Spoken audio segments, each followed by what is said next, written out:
Welcome to my YouTube channel learning with dignity. My name is Garima. आज हम करेंगे class 9th English NCERT beehive का chapter 6 my childhood. और ये chapter doctor APJ Abdul Kalam के बचपन के बारे में है, जिनका पूरा नाम अबुल पाखिर जैनुलाब्दीन अब्दुल कलाम था और वो हमारे देश के एक एरोस्पेस साइंटिस्ट और पॉलिटिशियन थे। He became our 11th president in 2002। 2002 में ये हमारे देश के 11वें प्रेसिडेंट बने थे और इन्होंने एक बुक लिखी थी, एक ऑटोबायोग्राफी विंग्स ऑफ फायर, जिसमें इन्होंने अपने बचपन के बारे में बताया है और ये चैप्टर उसी से एक्सट्रैक्ट लिया गया है। I was born into a middle class Tamil family in island town of Rameshwaram in the erstwhile Madras state। erstwhile होता है फॉर्मर। तो ये बताते हैं कि इनका जन्म रामेश्वरम में हुआ था, तमिलनाडु में, और एक मध्यम वर्गीय तमिल परिवार में इनका जन्म हुआ था, जो कि जिस समय इनका जन्म हुआ था तब वो मद्रास कहलाता था, लेकिन अब वो रामेश्वरम तमिलनाडु कहलाता है। आइलैंड का मतलब होता है जो जगह जो टापू होता है वो चारों तरफ से पानी से घिरा होता है। My father, Jainullaब्दीन, had neither much formal education nor much wealth। तो ये अपने पिताजी के बारे में बताते हैं, जिनका नाम जैनुलाब्दीन था। वो ना ही ज़्यादा पढ़े लिखे थे और ना ही उनके पास ज़्यादा धन संपत्ति थी। Despite these disadvantages, he possessed great innate wisdom। ये सब ना होने के बावजूद उनके पास काफ़ी ज़्यादा बुद्धि थी। And he is a very true generosity of spirit. और इनके अंदर काफ़ी ज़्यादा सच्चाई थी, सज्जनता थी और दूसरों के प्रति दया की भावना रखते थे ये।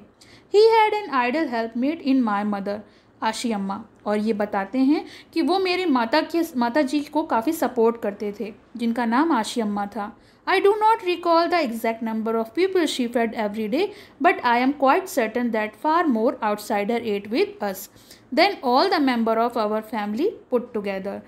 ये भी बताते हैं कि मेरी जो माता पिता थे उनके अंदर इतनी दया की भावना थी कि वो केवल हमारे ही घर के लिए ही खाना भोजन नहीं बनाती थी, बल्कि हमारे साथ, हमारे परिवार के साथ ना जाने कितने सारे आउटसाइडर, जो बाहरी लोग होते हैं, स्ट्रेंजर्स होते हैं, वो भी हमारे साथ बैठकर रोज़ खाना खाते थे। Second paragraph. I was one of many children. मैं काफ़ी बच्चों में से एक था। A short boy with rather undistinguished looks, born to tall and handsome parents. तो ये बताते हैं कि मैं एक नाटे कद का, यानी शॉर्ट बॉय यानी जिसकी हाइट ज़्यादा ना हो। रैदर अनडिस्टिंग्विश्ड लुक का मतलब होता है साधारण से नैन नक्श थे मेरे, जबकि जो मेरे माता पिता थे वो काफ़ी हैंडसम थे और लंबे थे। We lived in our ancestral house. Ancestral होता है पुश्तैनी या फिर पूर्वज। जो पुश्तैनी मकान होते हैं, जो हमारे दादा परदादा के ज़माने से होते हैं, मैं उस तरह के घर में रहता था। Which was build in the middle of the 19th century, जो कि 19वीं सेंचुरी के मध्य में बनाया गया था। It was a fairly large पक्का हाउस। और ये पक्का हाउस था जो कि सीमेंट, ईंटें और लाइमस्टोन वगैरह से बना था। और इसकी लोकेशन थी कि कहाँ स्थित था, on the mosque street in Rameswaram. Rameswaram की जो एक मॉस्क स्ट्रीट थी, मस्जिद वाली गली, वहाँ पर ये स्थित था। My austere father use to avoid all inessential comfort and luxury. Austere means होता है जो सिंपल, स्ट्रिक्ट हैं, काफ़ी सख्त थे, साधारण से जीवन जीने वाले इंसान थे इनके पिताजी।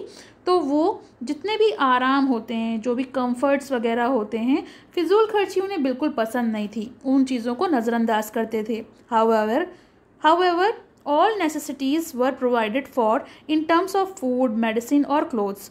लेकिन जो भी हमारी ज़रूरतें थीं, जो हमको भोजन, दवाइयाँ या कपड़े चाहिए थे, उनमें कभी भी कोई कमी नहीं आती थी, यानी वो हमारी ज़रूरतों को अच्छे से पूरा करते थे। In fact I would say mind was a very secure childhood. और अब्दुल कलाम जी बताते हैं कि मैं ये कह सकता हूँ कि जो हमारा बचपन था वो काफ़ी सुरक्षित था, हर तरीके से, दोनों मायने में, बोथ मैटेरियली एंड इमोशनली। मैटेरियली का मतलब चीज़ों से है, जैसे कि कपड़े, खाना, जो भी कुछ चाहिए होता था वो हमें प्रॉपर मिला। और इमोशनली यानी हमें लव और अफेक्शन भी अच्छे से मिला, यानी इनका जो बचपन था वो काफ़ी सुरक्षित था। Third paragraph. The second world war broke out in 1939। 1939 में सेकेंड वर्ल्ड वॉर जो छिड़ गया था when I was 8 year old, जब ये 8 साल के थे। यानी इनका जो बर्थ हुआ था 1931 में हुआ था और जिस समय ये सेकेंड वर्ल्ड वॉर हुआ तब इनकी उम्र 8 साल की थी। For reason I have never been able to understand a sudden demand of tamarind seed erupted in the market. और मुझे नहीं पता, उस समय मैं नहीं समझ सका कि अचानक बाज़ार में जो इमली के बीजे होते हैं, जो सख्त बीज होते हैं इमली के अंदर के, वो उसकी डिमांड बढ़ गई थी बाज़ार में। I use to collect the seeds and sell them to a provision shop of mosque street. तो मस्जिद वाली गली में एक राशन की दुकान थी, परचून की दुकान जहाँ सामान मिलता है। तो मैं पूरे दिन बीजों को इकट्ठा करता था और वहाँ जाकर उनको बेच देता था। A days collection would fetch me a princely sum of 1 आना।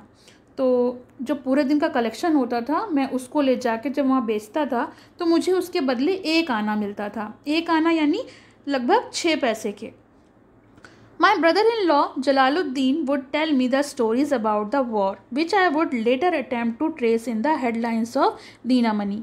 दीनामणि जो है वो एक तमिल न्यूज़पेपर है और जो उनके बहनोई थे, ब्रदर इन लॉ यानी जो बहन के हस्बैंड होते हैं, जलालुद्दीन जो थे वो इनको लड़ाई की, युद्ध की कहानियाँ सुनाते थे, जिनको वो बाद में दीनामणि नामक एक पत्रिका थी, अखबार, जिसकी हेडलाइंस में वो ये पढ़ते थे।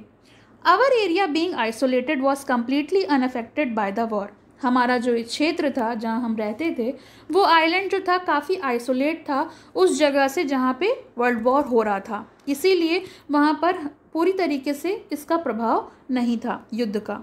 But soon India was forced to join the elite force and something like a state of emergency was declared.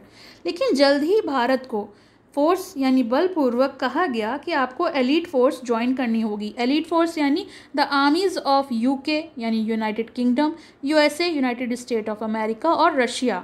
तो जो युद्ध हो रहा था उसके दौरान इन तीनों में से आपको किसी की भी आर्मी को ज्वाइन करना होगा भारत की तरफ से, और ये चीज़ डिक्लेयर कर दी गई थी कि आपको ज्वाइन करना ही होगा। द फर्स्ट कैजुअल्टी होती है लॉस, कोई नुकसान। तो पहला नुकसान क्या हुआ था? पहला नुकसान हुआ था कि जो रामेश्वरम स्टेशन था वहाँ पर जो ट्रेन आती थी वो अब नहीं रुकेगी, यानी हॉल्ट जो होता है अब वहाँ पर वो ट्रेन वहाँ पर नहीं रुकेगी। The newspapers now had to be bundled and thrown out from the moving train of the Rameswaram road between Rameswaram and Dhanushkodi. और अब कहा गया जो न्यूज़पेपर आते थे रामेश्वरम में जिससे हम खबरें पढ़ते थे, अब वो वहाँ नहीं रुकेगी, तो उन बंडलों को चलती हुई ट्रेन से रामेश्वरम रोड पर फेंक दिया जाएगा, जो कि रामेश्वरम और धनुषकोडी के बीच में जो सड़क पड़ती है वहाँ पे। That forced my cousin Shamsuddin who distributed newspaper इन रामेश्वरम। और फिर जो मेरा कज़न है शमसुद्दीन, वो इन न्यूज़पेपर को रामेश्वरम में बांटने जाता था। तो to look for helping hand, helping hand एक फ्रेज़ है और जिसका मतलब होता है हेल्पिंग या असिस्टेंट। तो इन बंडल्स को बांटने के लिए उसको एक असिस्टेंट की ज़रूरत थी। And naturally I filled the slot, और वास्तविकता ये थी कि मैं उसका भाई था तो वो जगह मैंने भर दी थी। Shamsuddin helped me earn my first wages, और शमसुद्दीन ने मुझे मेरी पहली कमाई को कमाने में मेरी मदद की। हाफ अ सेंचुरी लेटर, लगभग 50 साल के बाद, I can still feel the surge of pride in earning my own money for the first time. उस बात को उस बात को बताए हुए 50 साल हो गए, यानी ये जो बात थी जिस समय ये बता रहे थे उससे 50 साल बीत गए थे, फिर भी उनको अपने अंदर से उनकी पहली कमाई को लेकर अंदर से गर्व महसूस हो रहा था, क्योंकि वो पहली कमाई थी, उन्होंने पहली बार पैसे कमाए थे और काफ़ी मेहनत से कमाए थे। Every child is born with some inherent characteristic into the specific socio-economic and emotional environment and trained in certain ways by figure of authority.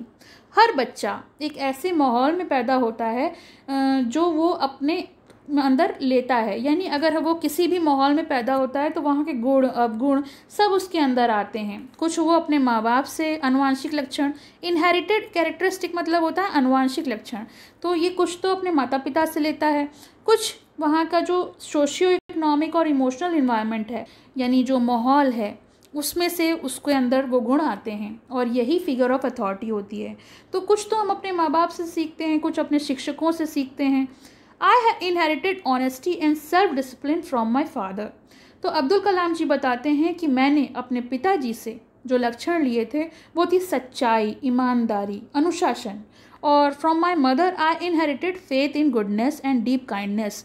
और अपनी माँ से मैंने क्या सीखा कि जो अच्छाई है उसमें विश्वास करो और दूसरों के प्रति दया की भावना रखो। And so did my 3 brothers and sister. और ऐसे ही मेरे तीनों भाई बहनों ने भी सीखा। I had 3 close friend of my childhood. और फिर वो आगे बताते हैं कि मेरे बचपन में 3 दोस्त थे, बहुत क्लोज फ्रेंड थे, जिनका नाम था रामानंदा शास्त्री, अरविंदना एंड शिव प्रकाशन। तो ये 3 उनके दोस्त थे और ये तीनों जो लड़के थे वो ऑर्थोडॉक्स हिंदू ब्राह्मण फैमिलीज से थे। यानी जो अब्दुल कलाम जी थे वो तो मुस्लिम थे, लेकिन इनके तीनों जो दोस्त थे, काफ़ी क्लोज फ्रेंड थे, वो हिंदू थे और ब्राह्मण फैमिलीज से बिलोंग करते थे। As children none of us ever felt any difference among ourselves because our religious difference and upbringing।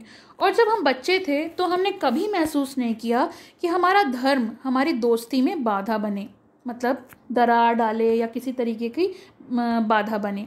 And our religion difference and upbringing. और जैसे जैसे हम बड़े हुए हमको अपने धर्म के से हमको कोई मतलब नहीं था, हमारी दोस्ती इतनी पक्की थी। In fact Ramananda Shastri was the son of पक्षी लक्ष्मण शास्त्री। जबकि रामानंदा शास्त्री जो थे वो पक्षी लक्ष्मण शास्त्री के बेटे थे, जो कि हमारे रामेश्वरम टेम्पल, जो वहाँ का प्रसिद्ध मंदिर है, वहाँ पर वो बड़े पंडित थे। Later he took over the priesthood of the Rameswaram temple from his father. और बाद में आगे चलकर उन्होंने अपने पिता की जगह को हासिल किया। यानी जो भी ब्राह्मण उनके पिताजी थे, उनकी पदवी जो है, उनका ओहदा जो है, वो आगे चल के इनके दोस्त रामानंद शास्त्री ने संभाला। Arvind went into the business of arranging transport for visiting pilgrim. Pilgrim होती है तीर्थ यात्रा। तो अरविंद जो दूसरा दोस्त था वो उस बिजनेस में गया जहाँ पर जितने भी लोग तीर्थ यात्रा पे आते हैं तो उनके लिए ट्रांसपोर्ट का, वाहनों का अरेंजमेंट किया जाता है, तो वो उस बिजनेस में था। And third one, Shiv Prakashan became the catering contractor for the southern railway. Shiv Prakashan जो था सदर्न रेलवे में केटरिंग का काम देखता था, केटरिंग कॉन्ट्रैक्टर था। जो खाने पीने की व्यवस्था देखी जाती है उसको बोलते हैं catering contractor. During the annual Shri Sitarama Kalyanam ceremony. तो जब एनुअल, जो सालाना सीताराम, जो भगवान सीता और राम के जो शादी की सेरेमनी होती है, our family use to arrange boats with a special platform for carrying idol of lord from the temple to the marriage site. तो हमारा जो परिवार था वो भी इसमें आगे बढ़ के हिस्सा लेता था इस सेरेमनी में। और हमारा परिवार नाव, जो बोट्स हैं, उनका अरेंजमेंट करता था, जिसमें प्लेटफॉर्म होता था, स्पेशल प्लेटफॉर्म, जिस पर इन मूर्तियों को, आइडल होती हैं मूर्तियाँ, तो जो भगवान की मूर्तियाँ हैं उनको रख कर मैरिज साइट, जहाँ शादी होनी होती है, मंदिर से वहाँ पे ले जाई जाती थी। Situated in the middle of the pond call Ram तीर्थ। और ये जो तालाब होता था उसके बीच में ये राम तीर्थ, जहाँ शादी होती थी, वो स्थित होता था और वहाँ ले जाई जाती थी, जो कि हमारे घर के काफ़ी नज़दीक था। Events from Ramayana and from the life of prophet were the bedtime story my mother and grandmother would tell the children in our family। और जो रामायण के जितने भी वाक्य थे, जो इवेंट्स थे और जो बेड टाइम स्टोरीज थी, जो हमारी दादी और मम्मी हमको सुनाया करती थी हमारे घर के बच्चों को, तो वो हम सुन सुन के बड़े हुए। तो ये तो हो गया इसका फर्स्ट पार्ट। सेकंड पार्ट हम लोग नेक्स्ट वीडियो में देखेंगे। आपको कैसा लगा कमेंट सेक्शन में ज़रूर बताइए। पसंद आया हो तो लाइक करें, शेयर करें और चैनल को सब्सक्राइब करें।